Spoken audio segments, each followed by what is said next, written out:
হাসান বসরি রহমাতুল্লাহি আলাইহি সময়ের একটা ঘটনা। কিতাবের নাম ইস্তেগফার। নাম কি? ইস্তেগফার। কিতাবের ভিতরে সুন্দর একটা ঘটনা বর্ণনা করতেছেন। হাসান বসরি রহমাতুল্লাহি আলাইহির সময়ের একটা ঘটনা। ওনার সময়ে একটা মহিলা ছিল, যেই মহিলা ছিল পতিতা। পতিতা মানে বুঝেন আপনারা? সবাই বুঝেন? আমার ভাইয়েরা, পতিতালয়ের মহিলা।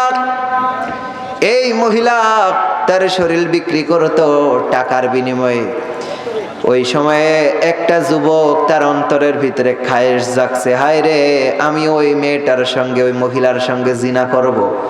কিন্তু তার সঙ্গে জিনা করতে গেলে আমার অনেক টাকার দরকার, আমি গরিব মানুষ। অনেক দিন কষ্ট করার পরে কিছু টাকা পয়সা জোগাড় করেছে। জোগাড় করার পরে জিনা করার জন্য ওই মেয়েটার কাছে চলে গেল। যাওয়ার পরে ডাক দিয়ে বলতেছে, আমি তোমার সঙ্গে জিনা করতে চাই। মেয়েটা বলে, টাকা জমা দিয়ে দাও। টাকা জমা দিয়েছেন। টাকা জমা দেওয়ার পরে যখন জিনা করতে যাবে, ওই সময় একজনের কথা মনে পড়েছেন। তিনি কে? যুবকের অন্তরের ভিতরে মনে পড়ে গেছে, মালিক ইয়াউমিদ্দিন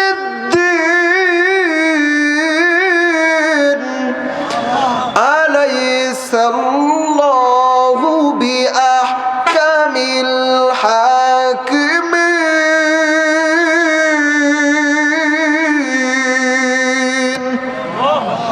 কিয়ামতের দিনের মালিক কে? সব হাকিমের বড় হাকিমের নাম কি? আমার ভাইরা, দুনিয়ার হাকিমেরা, দুনিয়ার উকিলেরা, দুনিয়ার জজেরা, দুনিয়ার ব্যারিস্টারেরা, দুনিয়ার পুলিশেরা, দুনিয়ার বিচারকেরা টাকা দিয়া তাদের এইভাবে করে বিচার উল্টে দেওয়া যায়। কিন্তু আমার আল্লাহর বিচার কি টাকা দিয়া উল্টে দেওয়া যাবে? ঘুষ দিয়ে উল্টে দেওয়া যাবে না। কিয়ামতের ময়দানের মালিক আমার আল্লাহ। বলেন আল্লাহ। একটু জোরে চিৎকার মেরে বলো মুসলমান আল্লাহ। আমার ভাইরা, কিয়ামতের ময়দানে আমার রবের হিসাব, আমার রবের বিচার উল্টে দেওয়া যাবে না। যুবকের মনে পইরা গেছে, হাই রে, আমি যদি জিনা করি আমার আল্লাহর সামনে আমি মুখ দেখাইতে পারবো না। জিনা করতে যাবে। ওই সময়ের যুবকের মনে পড়ে গেল, হঠাৎ কইরা আল্লাহু আকবার বলে দাঁড়ায় গেছে। ও আমার যুবক ভাইরা, ল্যাংটা নারীর ছবি দেখো ফোনের ভিতরে। রাত্র গভীর হয়ে গেছে, দরজা বন্ধ, জালনা বন্ধ। লেফের তলায়, কম্বলের তলায় অ্যান্ড্রয়েড ফোনটারে বাহির করে ল্যাংটা নারীর ড্যান্স দেখো। খবরদার, খবরদার, পৃথিবীর কোনো মানুষ যদিও না দেখে, বলেন তো ওই চিত্রটা, ওই দৃশ্যটা দেখেন কে? আল্লাহ আপনার উপরে ওই অবস্থায় যদি আপনার মৃত্যু ঘটে যায় কি হবে?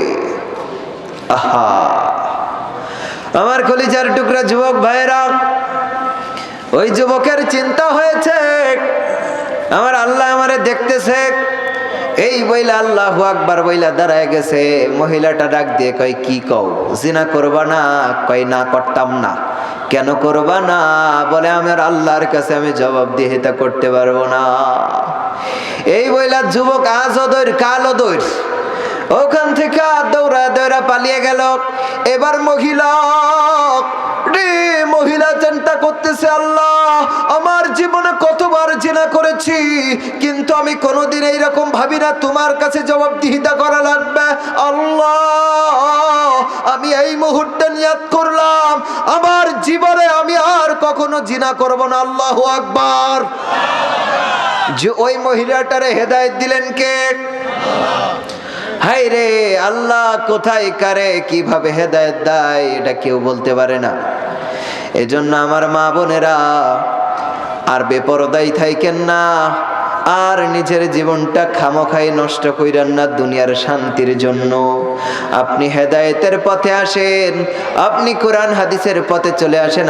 আপনি খাস পর্দা করেন, আমার রব্বে কারীম আপনারে কবুল করে নিবে।